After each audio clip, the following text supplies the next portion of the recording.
Assalamualaikum warahmatullahi wabarakatuh. Selamat datang di Guratan Cerita. Bagaimana kabar kalian semua? Semoga sehat selalu dan dilimpahkan rezeki oleh Allah Subhanahu wa Ta'ala. Amin ya Rabbal Alamin. Tony, salah seorang supir travel lintas Sumatera, seperti biasa melakukan pekerjaannya membawa penumpang dari Bakahuni ke Bandar Lampung. Tidak disadari, salah satu penumpangnya pada malam itu adalah hantu penunggu rumah kosong yang ada di Bandar Lampung. Seperti apa menariknya cerita ini? Tanpa berlama-lama, mari kita mulai ceritanya.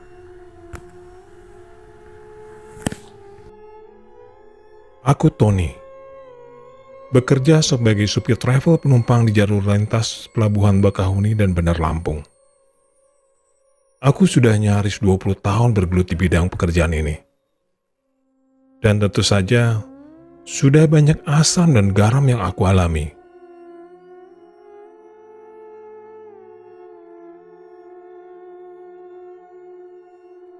Aku termasuk supir yang lebih suka bekerja pada malam hari. Lebih senang berkendara ketika sudah gelap, dengan berbagai alasan tentunya. Tentu saja berbagai kisah dan pengalaman sudah aku rasakan. Banyak. Dari yang biasa saja, sampai perjalanan janggal menjurus ke seram. Ya, ada beberapa pengalaman sangat seram yang aku alami ketika bekerja malam hari. Salah satunya akan aku ceritakan kali ini. Peristiwa yang terjadi pada tahun 2007. Udah bang, cuma 3 penumpang saja. Iya Tan, cuma 3. Ya udah, sana jalan. Udah jam 11. Alamat antar udah di dashboard ya. Benar kata Bang Tobing. Sudah jam 11 malam. Memang sudah waktunya jalan, walaupun hanya berisi 3 penumpang. Aku tetap harus jalan, dan memang selalu seperti ini. Aku ke toilet dulu sebentar bang. Jangan lama-lama, kasihan penumpangnya kalau telat. Ya sudah, aku langsung menuju toilet.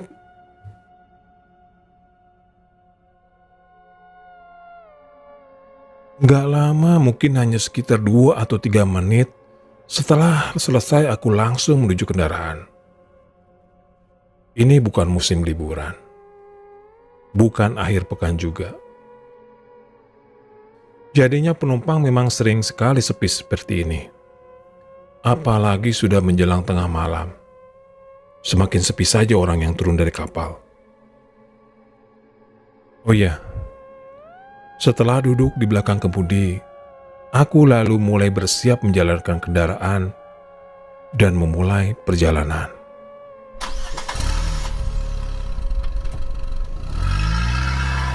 Memperbaiki posisi kursi agar lebih nyaman, dan menyiapkan air minum supaya dekat dari jangkauan.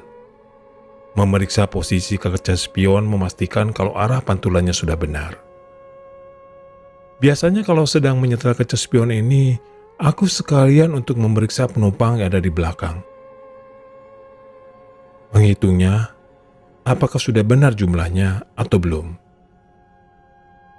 1, 2, 3, 4.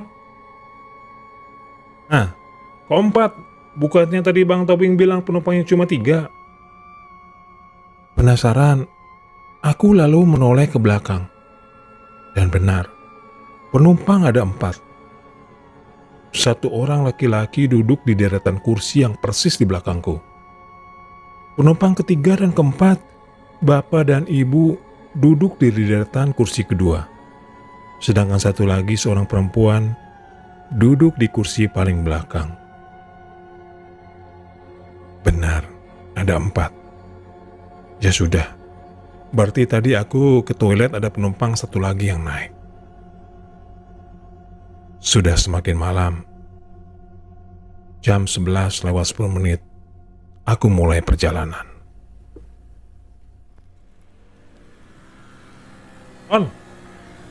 Baru saja hendak lepas rem tangan, tiba-tiba aku mendengar suara teriakan. Mendengar itu aku lalu membuka jendela. Ah, ternyata Bang Tobing. "Ada apa, Bang?" Tanyaku setengah berteriak juga. Dari kejauhan aku melihat kalau Bang Tobing memberikan isyarat mengacungkan jari telunjuk tangan kanannya. Sambil berteriak, "1 ton!" Begitu katanya. Oh begitu, aku menangkap arti isyarat dari Bang Tobing. Aku mengerti berarti dia bilang penumpangnya bertambah 1. Ya sudah, berarti cocok. "Oke Bang," jawabku masih setengah berteriak sambil mengacungkan ibu jari. Kemudian Bang Tobing juga mengacungkan ibu jarinya. Pertanda percakapan selesai dan masing-masing mengerti. Setelah itu, aku melepas rem tangan, lalu menginjak pedal gas perlahan, dan perjalanan pun dimulai.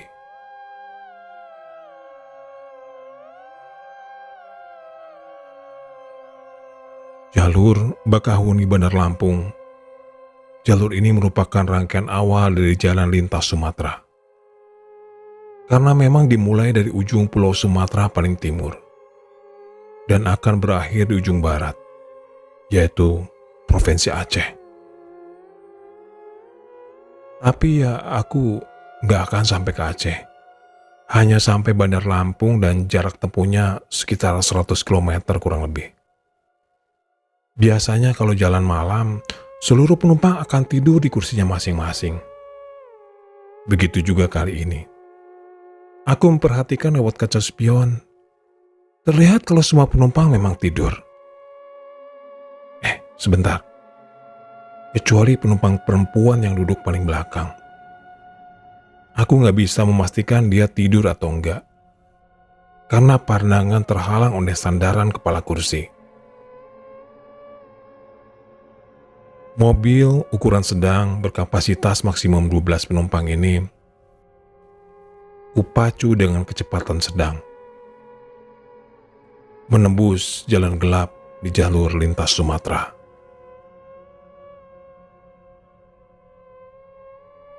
Yang aku suka dari jalan malam, salah satunya adalah jalanan cenderung sepi. Jadi biasanya lebih santai mengemudi, nggak terlalu lelah. Hanya harus berusaha untuk nggak mengantuk dan tetap berkonsentrasi. Waktu perjalanan juga bisa lebih cepat. Kalau tadi aku berangkat jam 11, sekitar jam 2 nanti seharusnya sudah selesai mengantar penumpang ke tujuan masing-masing. Sampai pada penumpang yang terakhir. Ya, travel tempat aku bekerja ini memang biasa antar jemput penumpang di tempat yang bisa diminta. Tetapi tergantung kondisi dan situasi.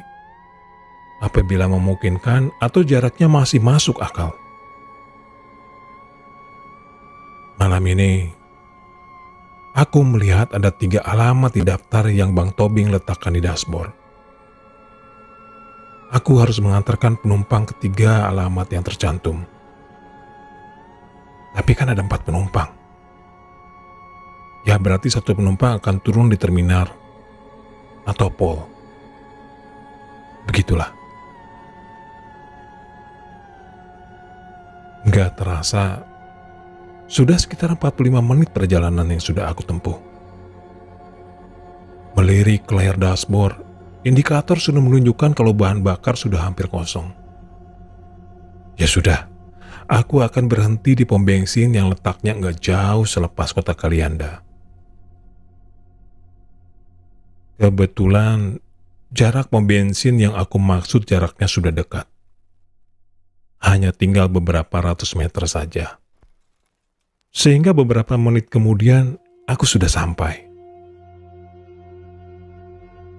Setelah sudah berada persis di depan pom bensin, aku langsung membelokkan mobil untuk masuk ke dalam.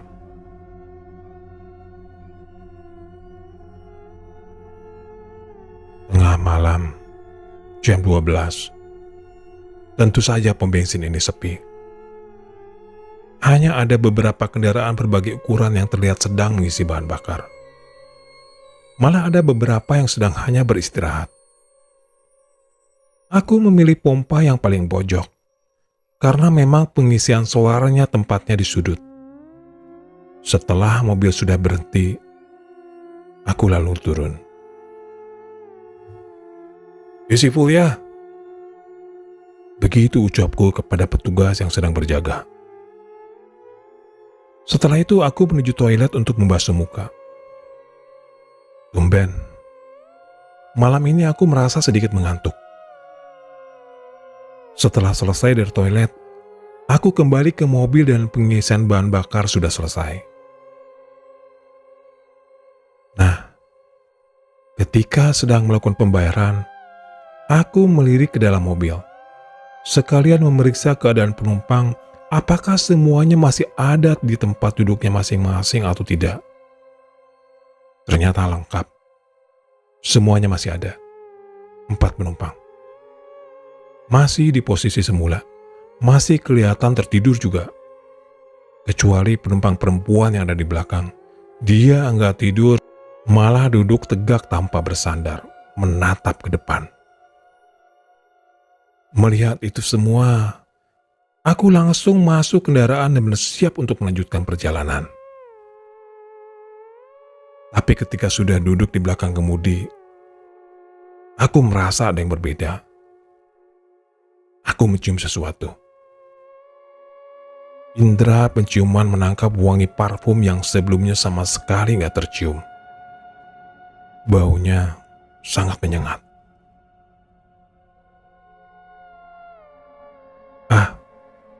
Mungkin Mbak yang duduk di belakang baru saja menyemprot parfum.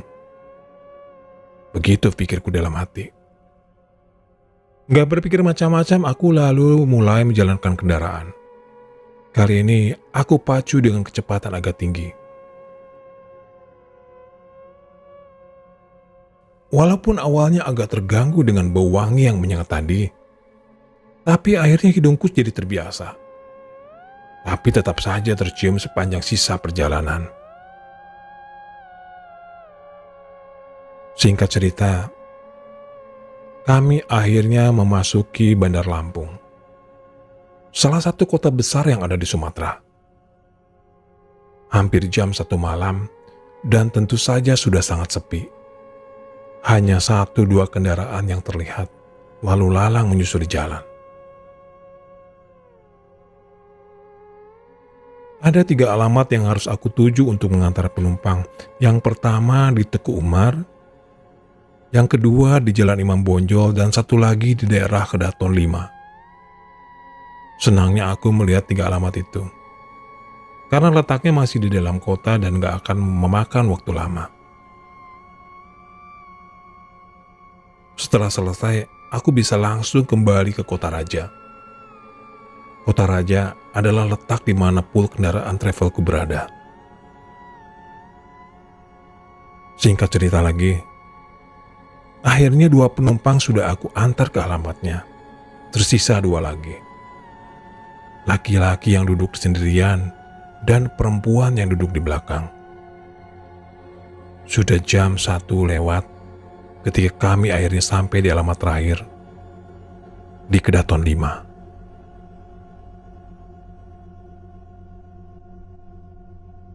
Di titik ini, aku masih belum tahu penumpang mana yang akan turun, karena gak memperhatikan daftar alamat lagi. Aku susuri jalan perumahan menuju alamat pastinya.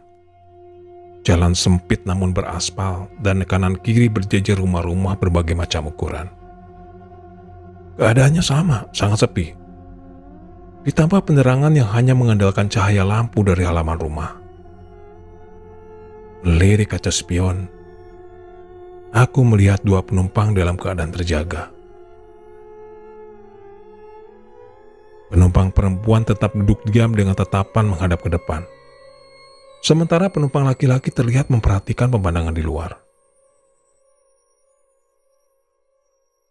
Wangi parfum masih tercium walaupun gak sekuat di awal tadi.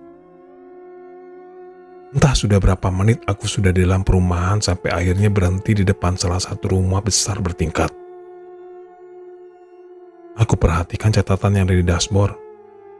Sepertinya benar ini alamatnya.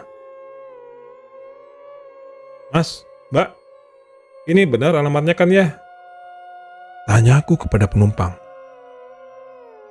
Benar bang, saya turun di sini. Akhirnya penumpang perempuan terdengar suaranya.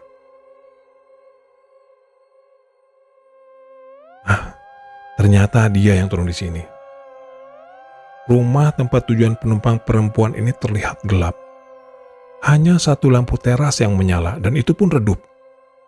Sudah menjadi kebiasaan, apabila penumpang yang turun adalah perempuan atau orang tua, aku akan ikut turun untuk menawarkan bantuan atau sekedar menunggu sampai dia masuk ke dalam rumah. Aku lalu turun dari kendaraan. Di luar aku memperhatikan penumpang ini turun dari kendaraan. Hanya tas kecil saja yang jadi barang bawaan. Suasana gelap, tapi aku masih bisa melihat penampilannya. Perempuan cantik dengan rambut sebatas bahu. Wajahnya pucat seperti kelelahan. Mungkin karena baru saja menempuh perjalanan jauh. Terima kasih bang, silakan lanjutkan saja. Gak apa-apa kok kalau ditinggal. Begitu katanya sambil tersenyum. Ya mbak, kalau gitu saya jalan ya. Hati-hati ya bang, kalau bisa langsung ke pool saja, gak usah antar penumpang lagi. Loh, kenapa emangnya mbak? Kan masih ada satu penumpang lagi tuh. Jawabku penasaran. Kalau bisa ke pool aja. Penumpang perempuan ini bersikukuh menyuruhku kembali ke pool. Aneh. Entah kenapa. Setelah berpamitan, aku langsung naik kendaraan dan pergi meninggalkan tempat itu. Satu penumpang lagi, tapi aku nggak tahu harus diantar kemana. Mas, mau diantar kemana ya? Atau turun di Bu aja? Tanyaku sambil melihat kaca spion. Berhenti bang. Jawab penumpang itu pendek. Oh oke. Tolong kasih tahu arahnya ya mas. Aku lalu tancap gas mengarahkan kendaraan menuju daerah Beranti yang jaraknya sekitar 30 menit dari Kedaton. Nah, ketika dalam perjalanan yang seharusnya nggak terasa lama ini, ternyata aku masih mencium wangi parfum menyengat itu. Dan kali ini, baunya semakin kuat.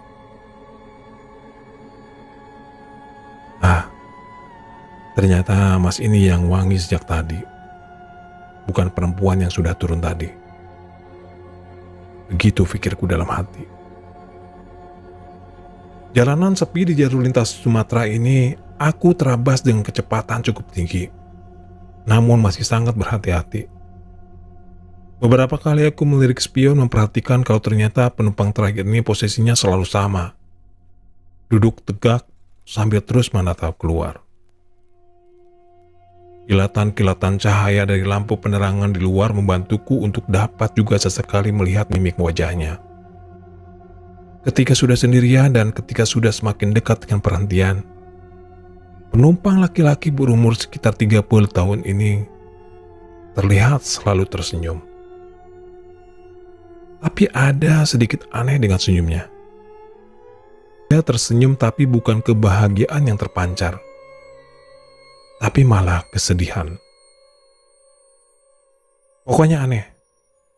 Dia tersenyum tapi mimik wajahnya datar dan tanpa ekspresi. Kosong. Tentu saja banyak pertanyaan di dalam benakku. Ada apa dengan penumpang ini? Kok aneh rasanya? Ya sudah, aku mulai merasakan ada kejanggalan dan semakin merasa harus cepat-cepat sampai tujuan. Akhirnya, jarak tempuh yang seharusnya 30 menit Baru 20 menit kami sudah memasuki wilayah Beranti.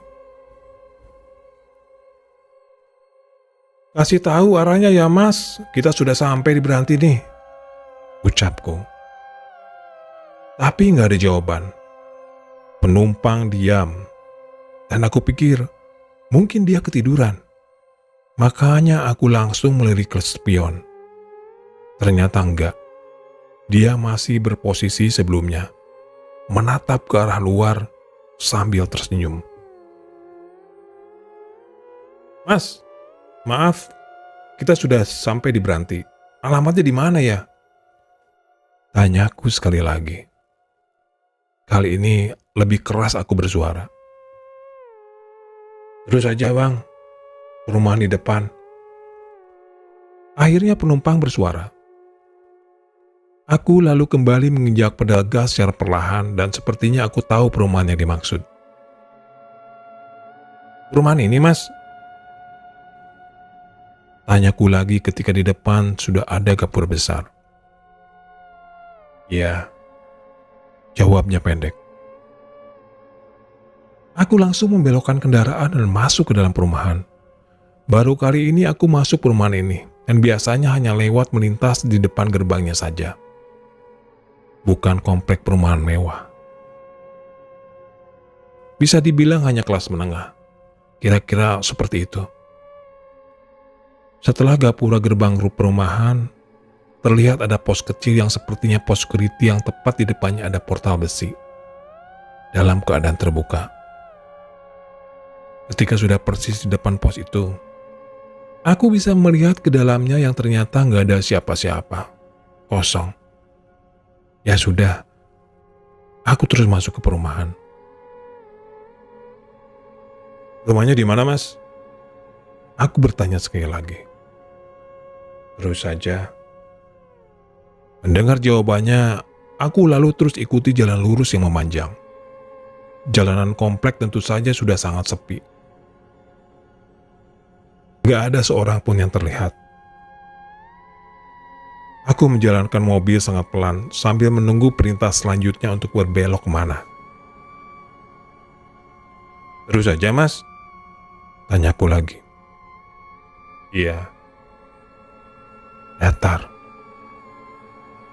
"Kok nggak belok-belok? Memang rumahnya di mana?"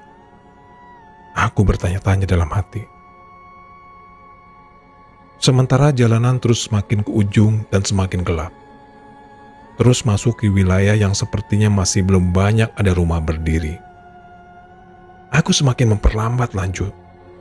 Ketika melihat ada tembok tinggi di depannya, jaraknya hanya sekitar 50 meter lagi. "Mas, di depan jalannya buntu, rumahnya yang mana ya?" Lagi-lagi aku bertanya. "Paling ujung sebelah kiri." Begitu jawab sang penumpang. Aku lalu mengarahkan kendaraan ke rumah yang dimaksud. Memang, ada rumah yang letaknya persis di ujung jalan, sebelah kiri. Lalu aku berhenti dan parkir persis di depannya. Rumah berpagar besi besar bertingkat, tapi aku nggak bisa melihatnya lebih jelas lagi. Karena dalam keadaan gelap. Sama sekali gak ada lampu yang menyala dan penerangan hanya mengandalkan lampu rumah tetangga. Gelap rumahnya, seperti rumah kosong.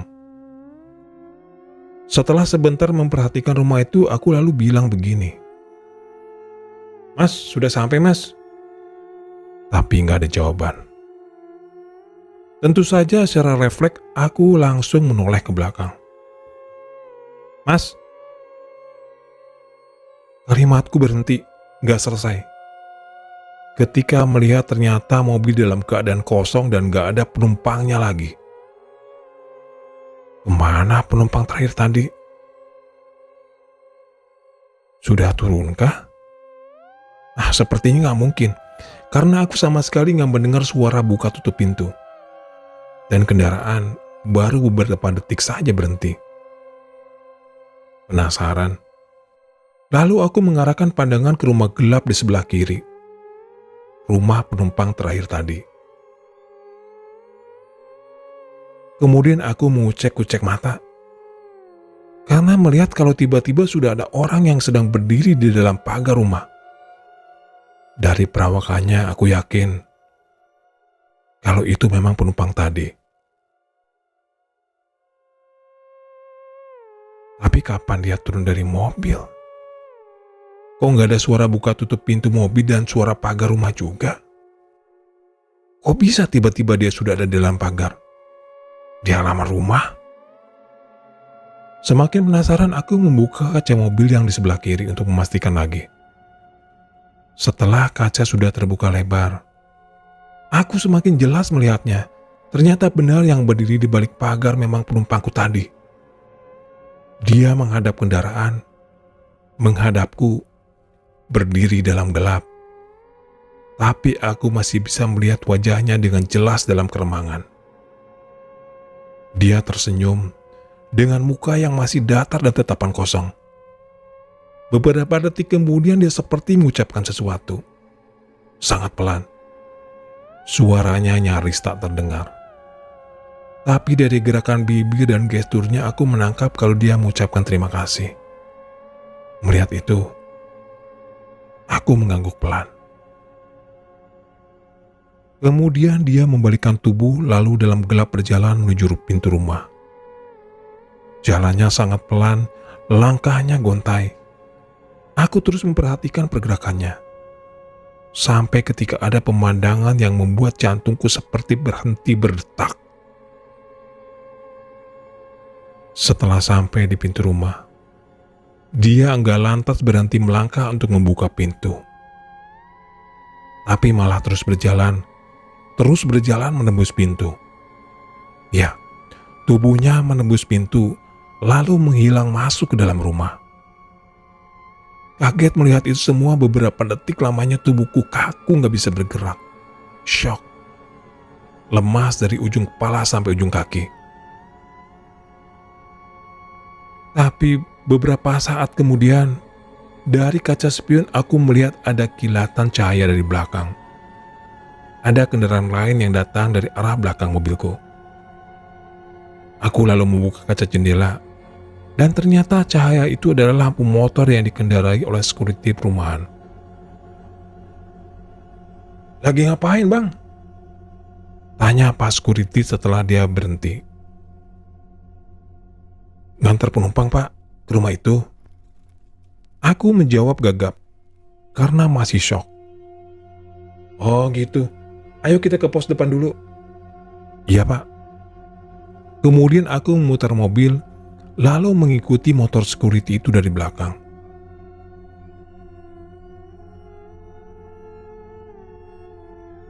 Sesampainya di pos security, aku turun dari mobil lalu diajak duduk di kursi kayu panjang.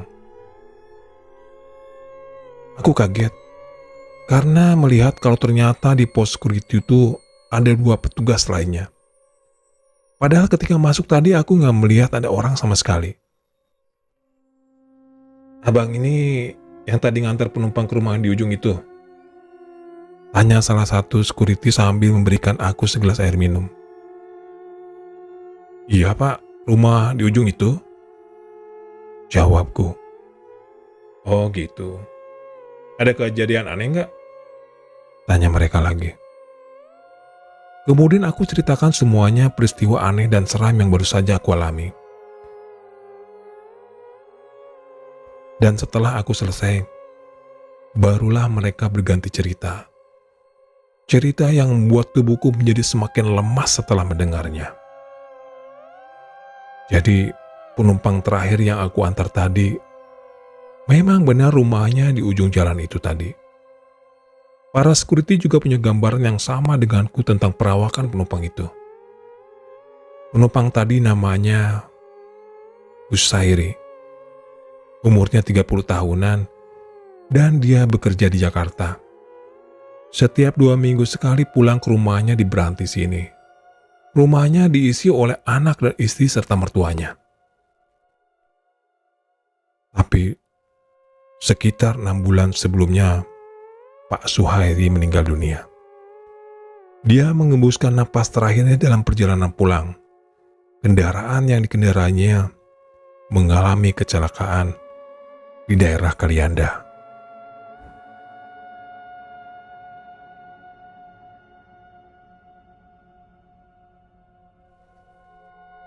Setelah kematian Pak Husairi, keluarganya meninggalkan rumah lalu pindah ke tempat lain. Sejak saat itulah rumahnya menjadi kosong. Menurut cerita security juga, ternyata aku bukanlah supir travel pertama yang mengalami kejadian ini. Sebelumnya sudah beberapa kali ada travel juga yang mengantarkan almarhum Pak Husairi pulang ke rumahnya. Itulah akhir dari cerita saya kali ini. Saya Kang Rudi undur diri. Sampai jumpa di video selanjutnya. Assalamualaikum warahmatullahi wabarakatuh.